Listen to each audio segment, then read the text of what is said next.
Hello friends, I am Alexander Musienko. Well, perhaps God has heard our prayers and at least a little, the Holy Spirit has descended upon Trump, on our president in particular. Not in vain, everything that happened today had certain peculiarities because, judge for yourselves, the president of Ukraine and the president of the United States meet in Rome, the United States of America, a city with a remarkable history. A city-state, a city more than a symbol. A city that serves as an example in historical tradition for many states. Now, in fact, the United States of America has in many ways adopted the attributes and elements of Rome. The Capitol, Congress, the government, how it is, how it functions and so on, that is quite a lot. After the fall of the Roman Empire, many wanted it. Germany created the Continental Holy Roman Empire, and then the British Empire effectively claimed its succession from Rome, but now it is the United States. So, the event that has captured the attention of the entire planet today is the burial of Pope Francis in the Vatican, and leaders have gathered for this ceremony from a vast number of countries, practically all the leaders of Europe, South America, Africa, the United States, Asia, an extraordinarily high and broad representation. The Commander-in-Chief of the Armed Forces of Ukraine, President Volodymyr Zelensky, also arrived. It is worth noting that the Ukrainian leader was greeted with applause and cheers at St. Peter's Square. And it should be noted that this is deserved and rightly directed towards the entire Ukrainian people. St. Peter's Square applauded everyone, to you, Ukrainians, to all those on the front line. Now in the crucible of battle, heroically and selflessly defending our state, to those in the rear, to all of us, the courage and dignity of the outstanding great Ukrainian people. This is what needs to be understood, to whom the square, filled with us, applauded today, filled with people from all continents who gathered and saw the president. But before this, something unprecedented happened, an event of historical magnitude that will undoubtedly go down in history, and it is not excluded that at some point, among other historical relics and heritage, both architectural and cultural, in St. Peter's Square or even inside in St. Peter's Basilica itself, something will appear, a plaque or some mention will appear about the fact that it was precisely at this place that a possibly truly fateful meeting took place between the presidents of Ukraine, Volodymyr Zelensky, and the USA, Donald Trump. The event looked quite interesting. Still, firstly, what needs to be signified?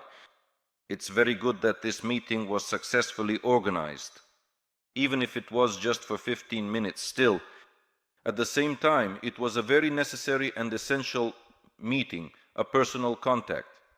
They sat close to each other, facing one another, without advisors, without Vance, who would provoke the president of Ukraine, as happened in the White House on February 28th, without Vitkov, who partly demonstrates Putin's fascination and all that nonsense and rubbish that the Kremlin spouts about the Tolstoyans and other nonsense, about Russian history and some signs of outstanding Russian culture. This drivel, that was not present.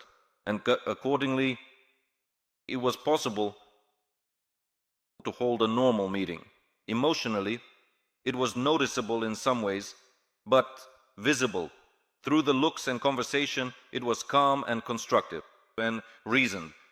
And this is very important. After this, even before the discussion, French President Emmanuel Macron approached, greeted Donald Trump and Volodymyr Zelensky, and then Keir Starmer, the British Prime Minister, who did the same, and they waited for the end of this meeting and then practically together and in turn. That's how they entered St. Peter's Square for the funeral ceremony. So essentially, that's what happened. After this, a very interesting place was chosen, a beautiful place in Rome.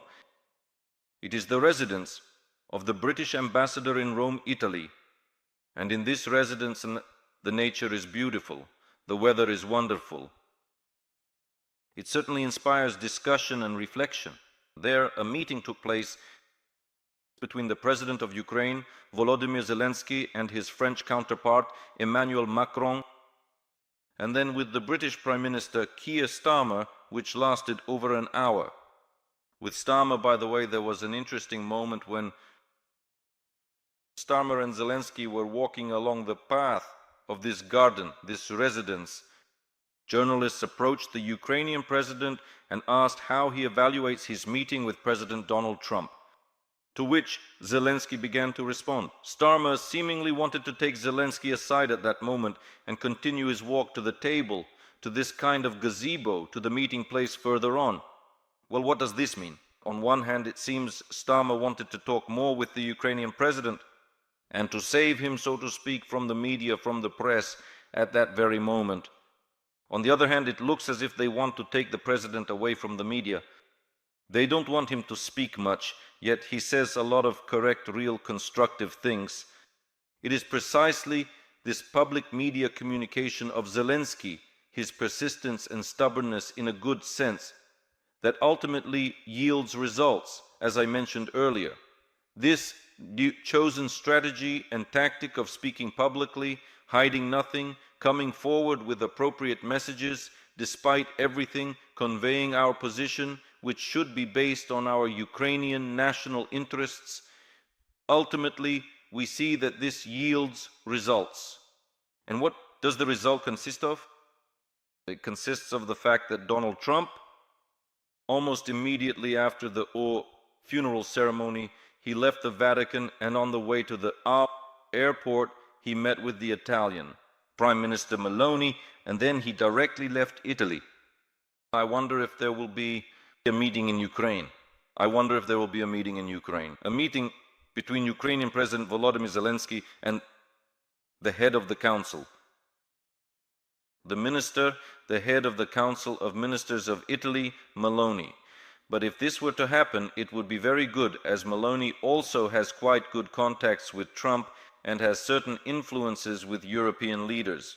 Securing our position with the help of discussions with Meloni would be, I think it would be very strong, and it would help us, because President of Ukraine Zelensky highly appreciated the meetings with Trump, noting that there is certain progress and that we are ready to move forward in establishing a fair peace. You know what? In the previous video, we discussed with you the conditions that could be the American version and the Ukrainian European version of how the parties see the proposals today about how to establish peace. I would not rush at all into discussions except for the ceasefire and control mechanisms. A complete and unconditional ceasefire is what needs to be aimed for, and then gradually everything else, not all at once.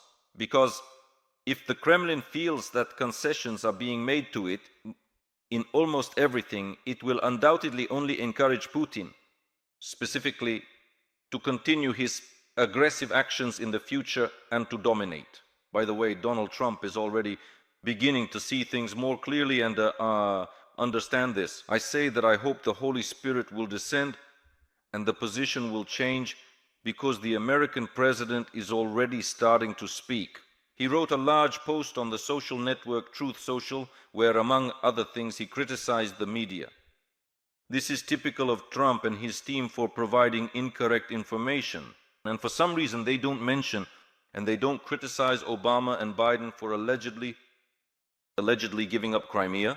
And now, again, Trump confirmed that he believes this is Biden's war, that essentially repeating the same version he adhered to earlier. But at the same time, there has been a certain transformation in Trump, because he didn't say such things before. Now Trump said that there is absolutely no reason for strikes on Ukrainian peaceful cities, towns and villages, and that Putin should stop this. He reiterated this. Moreover, he said that perhaps Putin is leading him by the nose and that a different approach is needed to deal with him, implementing banking sanctions and secondary sanctions against Russia. Well, finally something. Finally, an understanding and finally a condemnation of Russia's actions, Putin, and the beginning of a pressure campaign, at least in words, at least through social media posts. But these are already steps. Plus, the threat of sanctions is what should ultimately make the Kremlin move. And the Kremlin, judging by everything, is starting to, at least Peskov, Putin's people, the Roman one, he commented, or Peskov as they call him there, it doesn't matter. So he commented and said that Russia, supposedly, according to the results of the meeting with Trump's special representative, Vitkov and Putin are ready for direct negotiations with Ukraine without any preconditions. So, in fact, yes, the position has started to transform. And what are sanctions? Pressure. I think it's both the pressure from Trump and the strong, well-argued position of Ukraine. We need to demonstrate this and defend our national interests. And we see how it works when the president meets, personally communicates, and fights for better conditions for us. Moreover, another sign indicating that Russia might be preparing for a ceasefire and a truce is that suddenly Gerasimov, the chief of the Russian army, the chief of staff of the Russian army, stated that they have supposedly completed all their tasks. The contingent of Russian troops in the Kursk region and supposedly Ukrainian troops, there are none there now. The General Staff of the Armed Forces of Ukraine refuted this information, stating that it is fake and untrue.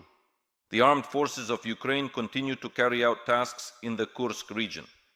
But why did Putin make this statement?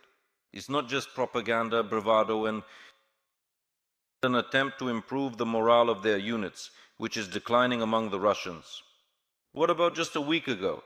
The escape from Krasnodar, meaning the SZZ, they have a camp for their SZZ personnel, and about 100 people escaped from there. Therefore, the situation is in fact unstable. But this may serve to suggest that it could be preparation for a ceasefire. But for now, there is doubt, even skepticism, that Putin wants to end the war, as expressed by President Trump. Such was the productive trip of our president to Rome. Everything possible is being done under these conditions to secure better terms at the negotiating table. Negotiations for Ukraine, better points in the peace agreement that we will consider. But I think that step by step, we first need to move towards a ceasefire, to put pressure on Putin, and then gradually on to other matters. But still we see God, providence is leading us in the right direction. The main thing is that we move confidently and do not succumb to temptations. Take care of yourselves and glory to Ukraine.